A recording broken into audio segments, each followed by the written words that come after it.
Hey fam, I think it's it's June 18th today, 1:44 p.m. London Standard Time. I've got a confession, and it's that I'm moving on. This chapter is coming to a close, and I have absolutely loved every moment of it, except for some moments. But I've still loved those moments, even though they haven't necessarily been like the best. But that's what life is. And I think that's my strength, is that, probably from my parents, my grandfather. My grandfather always used to say, every day's a good day, just some days are better. So what you might call a bad day, I call a good day. What you might call a good day, I call a better day or a great day. And I just changed my vocabulary so that everything's great. Like, even when it's not great, it's not that I'm lying. It's great. It's not the best, but it's great. That was a little side note. I'm looking into my next chapter. And it's slightly sad because it's always difficult leaving a home. I'm not entirely sure what the next chapter looks like, but it's getting to be time for that. My UK visa ends at the end of September, and I could potentially stay another year if I wanted to. Although, like I've mentioned before, I'm always working backwards, and the root of everything in the intention and desire is a family. And I know that will come when the time is right. And I know that there are certain things I'd like to do and experience before that happens. Because why not? So that's now what we are figuring out, is where to next. I feel like I'm always on the move. And I was talking to somebody,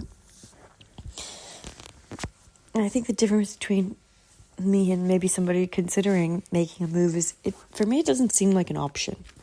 It's just this need within me that needs to go.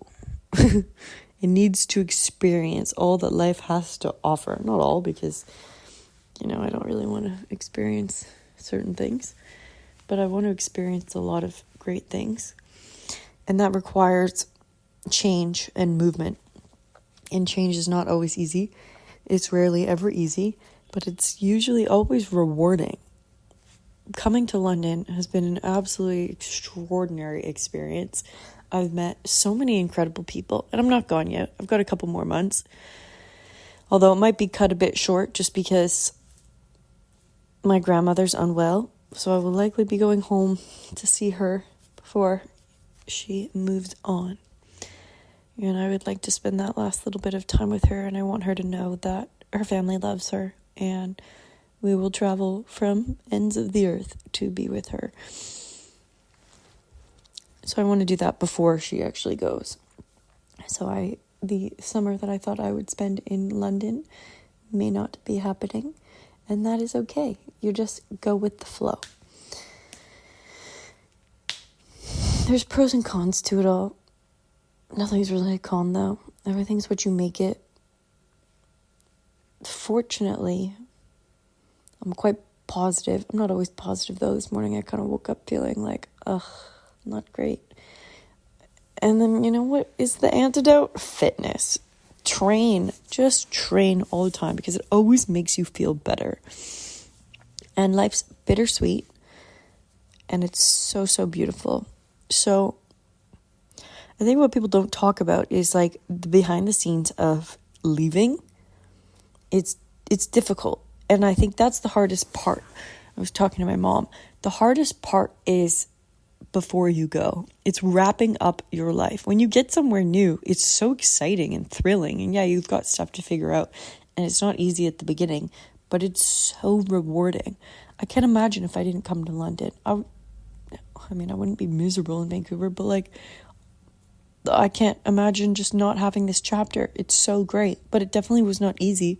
I was kind of sad for a year before I moved from Vancouver, grieving that life, because I know that it'll never be the same, which is fine, and I don't want it to be the same, but you still have to let go of what you know, which can be very scary. But what's waiting for you on the other side is so abundant and better and more than you could have ever imagined. If you feel the need to go, you need to do it. It's not optional. Your soul is pulling you somewhere. Follow it. Even if you don't know where it's going, just take the first step. I did not think London was where I wanted to go, and to be frank, it was not. It never really was where I wanted to go. I'm loving it, and I'm so grateful that everything worked out and I've been able to experience that. And this, because it was not what I imagined, it wasn't the vision I had, but it was a divine vision for me that was better than what I could have planned for. I considered moving somewhere small and remote, but then I thought, well, how am I going to meet someone over there? Now, genuinely, I feel like I met who I needed to meet, and hopefully I'll take him with me. But I knew my person was on the other side of the world, and hopefully all works out. We enjoy the next chapter together and all of the chapters after that. But for now, you just focus on the present moment. And it's like every moment is so great. And for me, I almost feel most uncomfortable when I'm too comfortable. Like when there's not something sort of pushing my boundaries, I'm like, ooh, I don't want to stay here.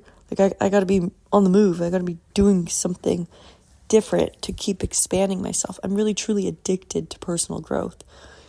It's like a craving within me to always be slightly uncomfortable so that I know I'm growing. And then you just get a new shell. The shell could be completely different. Who knows what it'll look like. Now I'm looking into potentially Portugal. I think that could be fun. It's quite different than the lifestyle that I've grown up with and that I've experienced in London. But the thing is, if you don't like it, you can leave. And if you're blessed enough that you have a family to come home to, you can always go home. Fortunately for me, I know I can always go home, and there will always be a place for me to sleep. So, like, I was talking to Johnny about this yesterday. It's like, I know it's intense and it's dramatic because I always think, okay, it's easier for us to think about the worst case scenario as opposed to the best case scenario. But that's how the world works, is you need to focus on what you focus on is what you receive. So focus on the best case scenario and then sink the ship with the worst case scenario. Like, that doesn't exist. Those things just simply don't exist in my realm. And I know it sounds unrealistic, but that's unrealistic to you because you think about worst case scenario. It's not unrealistic to me because if I tell God or the universe these are my options, then it'll give me one of those options. Where if I simply don't give the option D, then it won't give me option D. So you just focus on plan A and go with that. And you don't need to know the how. That's where faith comes in. And it's so difficult at the beginning to practice blind faith, but it's like a muscle. You just have to practice faith that everything always works out for the best, because it does. It truly does.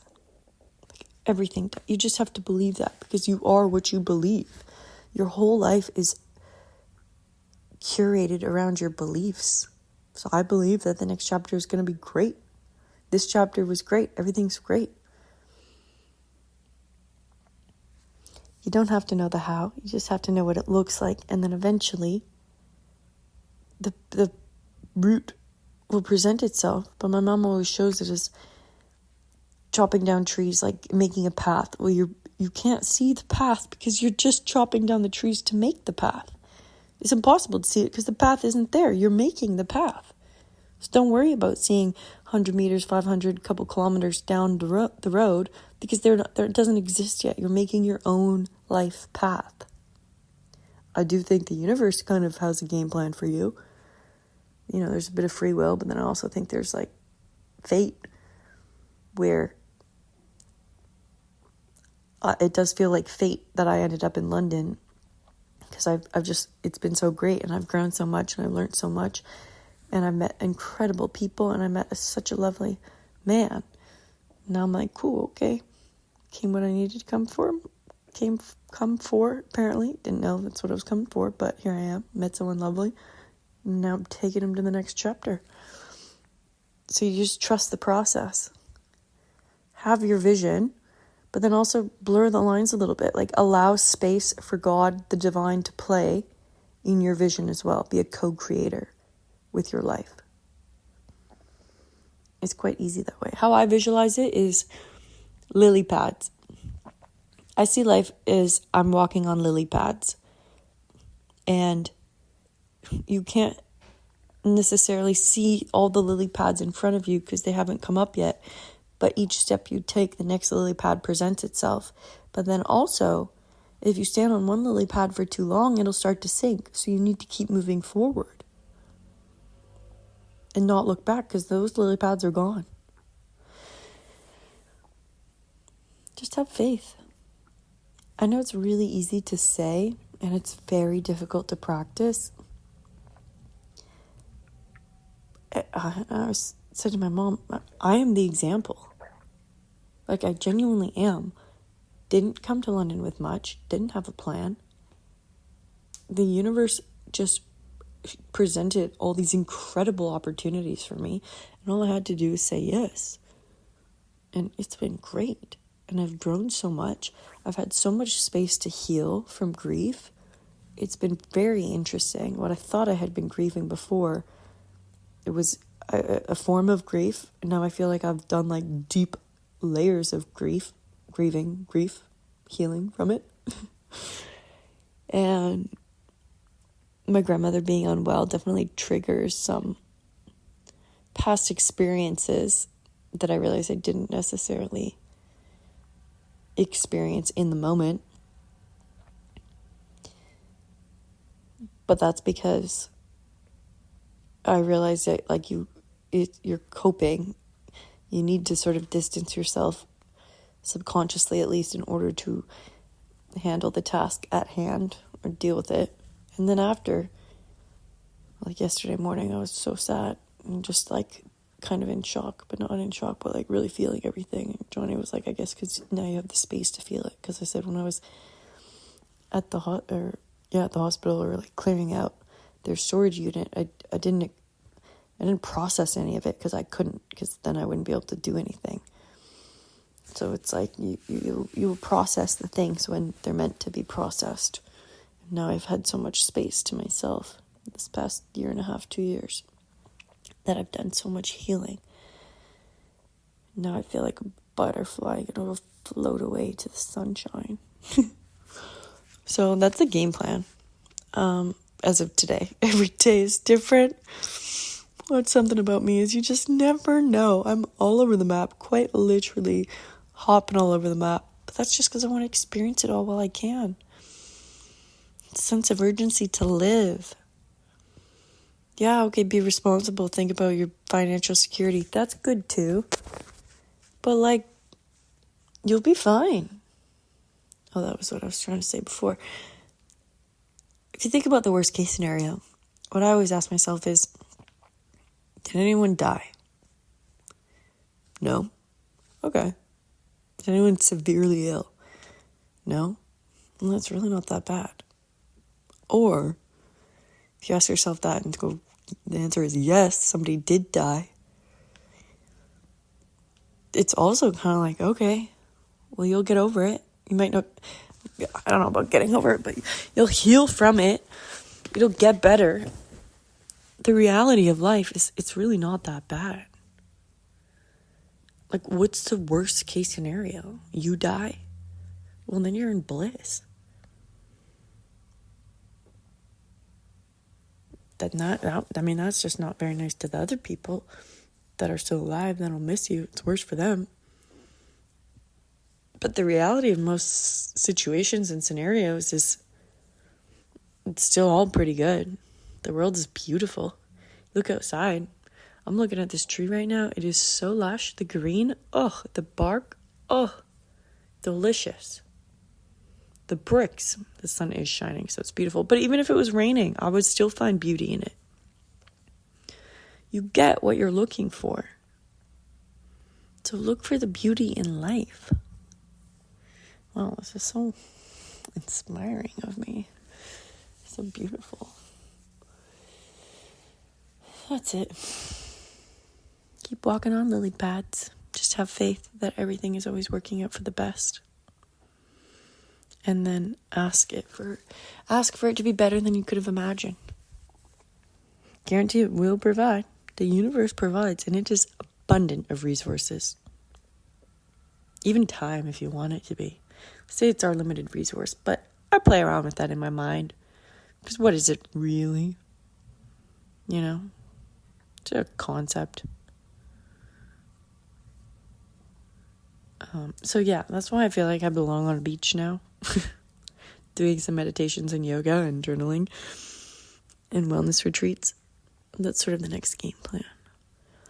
Because I love diving into my consciousness. And I would like to help others do that too. So that's where we're at for today. Okay, love you so much.